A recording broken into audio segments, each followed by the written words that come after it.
manusia nanti ketika mereka dihisab oleh Allah itu dibagi menjadi dua, ahlul afiyah, ahlul musibah. Ahlul afiyah itu siapa? Orang yang jarang diuji dengan sakit, orang yang jarang mendapatkan ujian dalam kehidupan, jarang mendapatkan kesempitan. Namanya apa? Ahlul afiyah. Ada yang kedua, ahlul musibah. Ahlul musibah itu siapa? Orang yang hidupnya banyak sakitnya, banyak ujiannya, kesempitannya, kesulitannya, ngelamar akhwat ditolak terus. Contoh, jangan sensitif yang sering ditolak ya. Itu namanya ahlul musibah ya. Ketika mereka dihisab oleh Allah Subhanahu wa taala, Allah kemudian menyampaikan bagi dua, ahlul afiyah dengan ahlul musibah. Kemudian Allah berfirman, hisab itu ahlul afiyah, ahlul musibah dulu. Ahlul musibah kemudian dihisab oleh Allah lebih dulu. Para malaikat menghitung satu persatu perbuatannya dan menghitung bagaimana ujian yang dia rasakan dalam hidup ketika bersabar.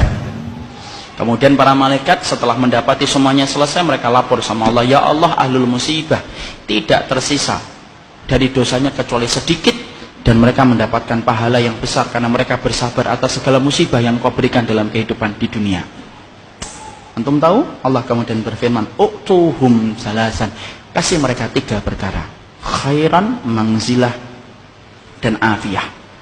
Khairan, beri mereka kebaikan. Kebaikan kalau di akhirat apa? Surga. Beri mereka yang kedua, manzilah. Manzilah itu apa? Tempat yang paling tinggi di surga. Tempat itu tidak bisa diperoleh dengan sholat, tempat itu tidak bisa diperoleh dengan sedekah, tempat itu tidak bisa diperoleh dengan haji dan umrah. Tempat itu hanya bisa diperoleh bagi orang yang mereka diuji oleh Allah dalam hidupnya dan dia bersabar. Dan yang ketiga, afiyah, kasih mereka kekuatan untuk menggantikan kekuatan yang aku ambil ketika aku menimpakan musibah kepada mereka. Maka ketika mereka dinaikkan ke tempat yang tinggi, ahlul afiyah, sebelum dihisab mereka mendongakkan kepala begini, saking tingginya mereka.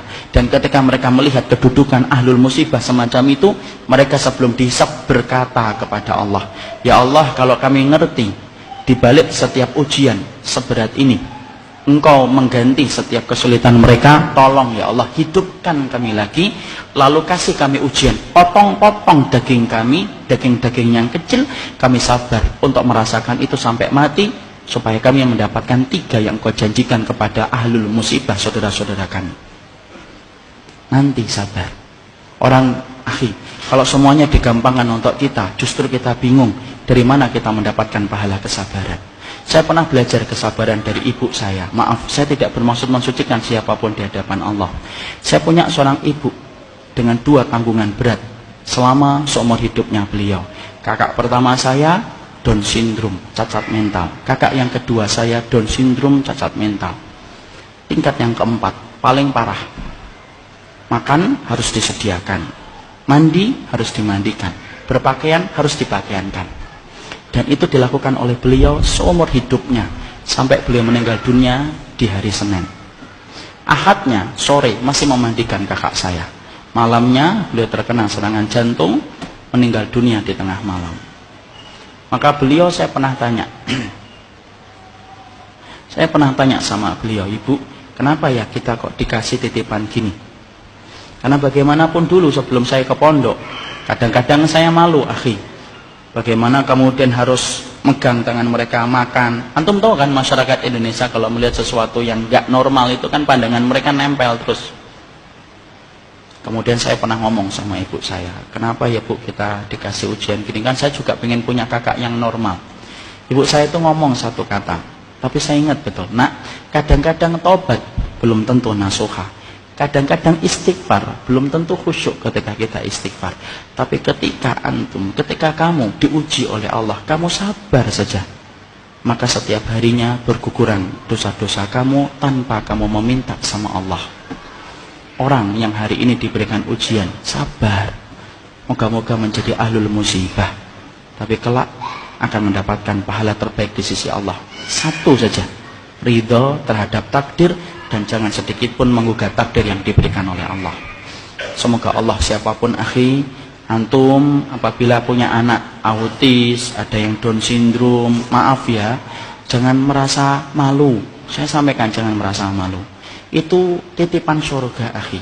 Imam Ibnu Taimiyah itu berkata, siapapun anak keturunan kita yang dia gila dalam tanda kutip, Down syndrome kalau bahasa kita, dari lahir sebelum dia balik, maka kelak ketika dia di akhirat tidak dihisap atas sholat, tidak dihisap atas puasa, tidak dihisap atas haji dan umrahnya, tapi dia dihisap dengan satu pertanyaan sederhana, ata'rifuni, kamu kenal saya atau tidak, kata Allah.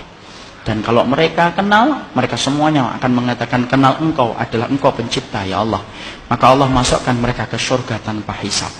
Jadi pada dasarnya siapapun hari ini yang dititipi dengan amanah yang berat ini, pastikan itu tabungan bapak, itu tabungan ibu, itu kakak antum di surga, itu adik antum di surga. Jangan menyanyiakan.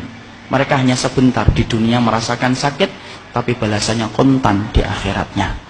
Jangan nistakan mereka, jangan dibentak-bentak, jangan kemudian antum nistakan. Mereka juga kalau mau milih, mereka juga nggak akan mau mendapatkan perlakuan yang semacam itu. Tapi hidup itu kan bukan pilihan, hidup itu bukan pilihan. Mereka kalau milih juga nggak mau menjadi Down syndrome, mereka juga nggak mau menjadi autis. Itu titipan sama Allah. Tolong jangan merasa malu sampai antum taruh dia di kamar ketika tamu datang supaya tamu antum tidak melihat mereka. Kok gitu sama penduduk surga yang dititipkan? Allah nitipkan itu kepada kita karena Allah tahu kita mampu. Buktikan kalau kita mampu, kalau kita mendapatkan titipan itu. Makanya saya pernah nangis, akhi, ketika pada waktu kelas 3 SMP, ibu saya sedang nyisir kakak saya. Nyisirin habis mandiin, disisirin gitu. Ibu saya itu bilang komentar kepada kakak saya, padahal ibu nggak ngerti saat itu. Ibu sembari nyisir beliau ngomong, nak, nanti kalau kamu ke surga, ingat bapak ya, ingat ibu, ingat adikmu. Kamu sabar, kamu harusnya laki-laki itu memangnya di luar, punya motor, punya hobi, tapi kamu cuma di rumah saja. Sabar ya nak, kamu akan mendapatkan surga. Kakak saya laki-laki tidak paham, ya cuma megang-megang kepala ibu saya tok. Itulah titipan. Ada yang pasti dititipin dengan itu. Jangan pernah merasa malu. Mereka itu penduduk surga, cuma dititipkan sebentar untuk kita. Barakallahu fikum. Semoga kita kalau menjadi alul afiyah yang mendapatkan ridhonya Allah. Kalau mendapatkan alul musibah, kita mendapatkan musibah yang dijanjikan oleh Allah dengan 3 perkara: khairan, manzilah, dan afiyah.